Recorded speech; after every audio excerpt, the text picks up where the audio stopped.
Hello everyone, I'm Frédéric Gemus, Game Director. And I'm Kevin Chiasson, Level Designer on Marvel Cosmic Invasion. And today we are here to do a small playthrough of one of the stages from the main game. So let's begin. So here we're gonna try the campaign and not the arcade mode. Arcade mode is gonna be more like a classic old school experience, while the campaign will have safe progression and maybe a smoother progression. So here you can see clearly the map selection where you can choose stages basically. And here you can see that we're going to go in Wakanda, which is a stage of Act 1 of the game basically. So let's begin. And here we are at the toughest part, selecting your character. So as you can see, we have a roster of 15 playable characters in the game. They all cover different playstyles, either ranged character, flying characters, or big brawlers. And about that, Fred, who's your favorite playstyle and character here in the roster? What's your pick? I like to pick up fast characters such as Black Panther and Cosmic Ghost Rider, who is just crazy in terms of the range of abilities that he possesses. And it seems that it's pretty fitting since we're gonna go in Wakanda. We can see squares in the screen right now that are flashing on characters. What does that mean? So these are recommended characters for each of the stages. So therefore, if you want to, explore more storyline or get maybe extra challenges for the stages, you can pick these characters. But you don't have to play them to, get a cool experience. Awesome, and clearly, Fred, don't forget that you can also change color as you're doing right now. So there's really cool palettes for each character. Yeah, let's go with the red one. And let's begin. Shuri, what is the situation? So we can see introduction cutscene to stages, which are putting you in the mood for the action that are coming in, basically. Let's cut a line through the invading. Yeah, and they give some context to, what's happening with the whole Annihilus attack. So straight up being dropped in Wakanda, you can see a great ambience since it's really important for us as the design team to put an emphasis on ambience and mood for levels. So right now Wakanda is being invaded by the bug invasion, and AIM is helping them through this little chaos here. So I'm gonna try to overpower them by using also Cosmic Ghost Rider as a tag assist. As you can see, it's pretty effective. So you can summon both your character for an assist and doing different actions, or simply swap between characters. And clearly here we can see that the cam blocks, which are like the arenas of the game, are really well timed to give a proper tempo to the encounters and make sure that the player is really engaged with the action at all time. Now I just picked up some health points. This is also a fine detail. All the pickups in the game are teamed around the level you're in, basically. So you got a little fruit here in Wakanda. And once again, talking about ambience and vibe, you can see in the background that the AIM soldiers are stealing some stuff from the Wakandian market. little funny stuff happening here. Oh, just pull the parry on these Awesome.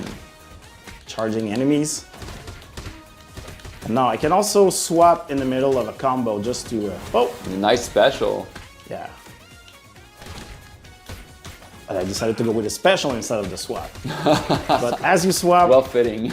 you can basically create very effective combos. Okay, so I think, Fred, that it's time for me to join in. Yeah, I might need some help. So what do you think about Captain America and Iron Man?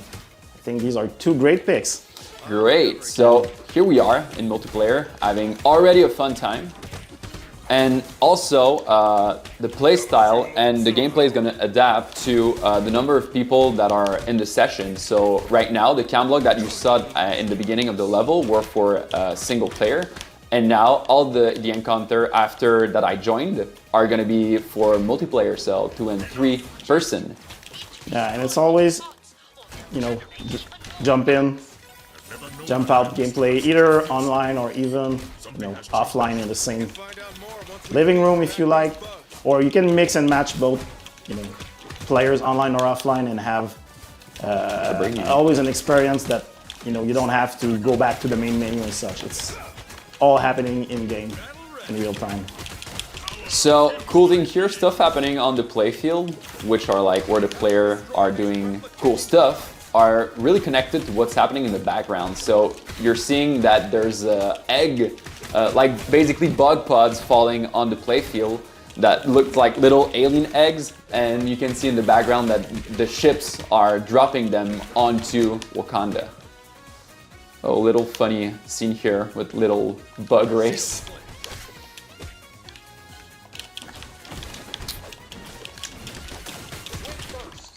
And cool thing that you can do when you choose a grounded hero and a flying hero is that you can influence what's happening on the ground lane and in the flight lane at the same time. So pretty epic moments, combos that can be done here.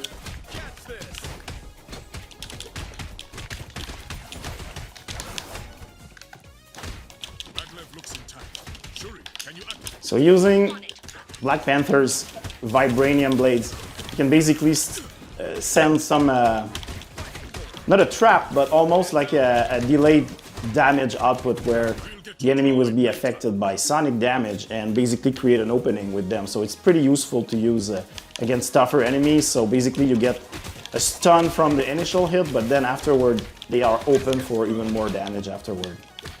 And you just witnessed that we change places through the same level, which are something that we really explored to make sure that the player feel part of a bigger environment than the classic beat them up sometimes. So we really changed this this little aspect to make sure that the player feel that there's navigation through these iconic places through the Marvel Universe. Yeah, the Marvel Universe is so rich and fun that we also wanted to make sure that we could explore as much as possible and, go everywhere we could with every stages that we have in the game.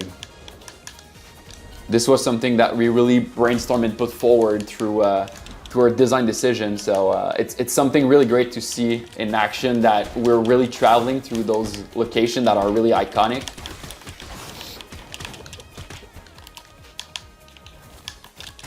Oh, more pods. So these bug pods here are basically spawning enemies for as long as they are active, so you really need to get rid of them quickly. Yeah, be careful about them.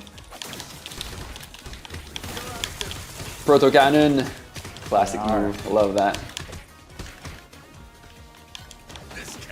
Oh, Almost got hit by that. But I don't feel bad for the AIM soldiers to get crushed. I got hit by the top line.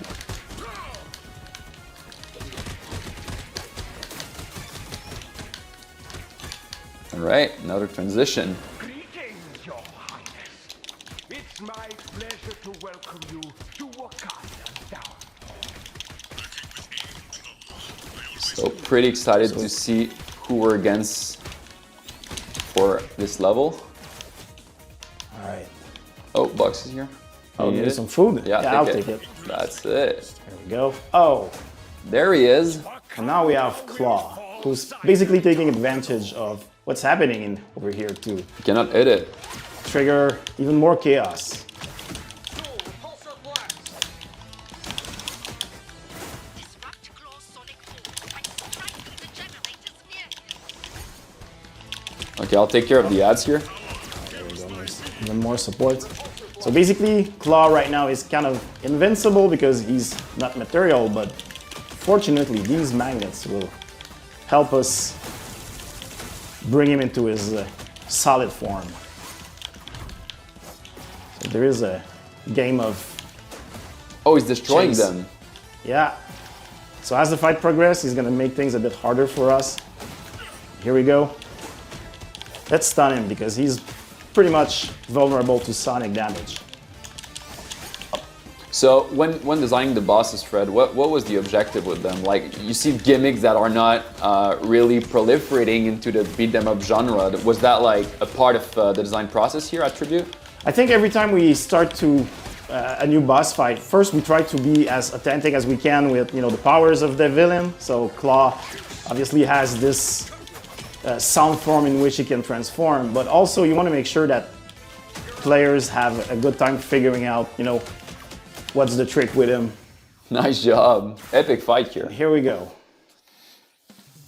And case resolved.